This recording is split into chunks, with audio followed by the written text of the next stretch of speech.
All right, hi everybody. We're working through the Diploma prep material and we're looking in the chapter on exponents and logarithms. My goal here with this question is to convert this log into its exponential form.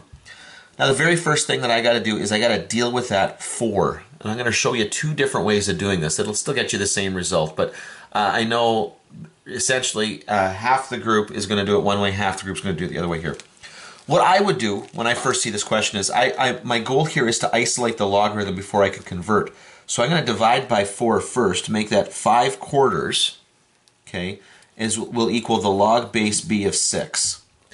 And now that I've got the logarithm isolated on the one side of the equation, now I can convert forms.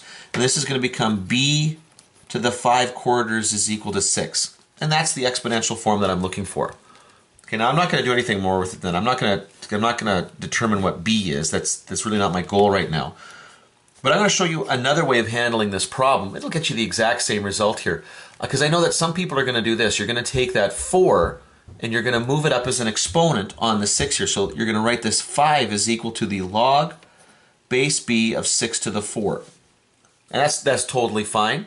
Now what I'm going to do is, because I've got the logarithm isolated, I will convert forms. And so this will become b to the 5th is equal to 6 to the 4th. And just to show you that I can still get the same result here, actually, you know what? It might even be smarter for me to do it the other way here. I will isolate the b. So I will go back and I'll isolate the b here.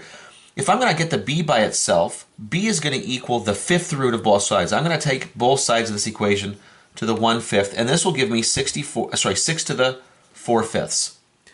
Now, if I come back over here, if I was going to do the same thing to get b by itself, I would raise both sides to the 4/5.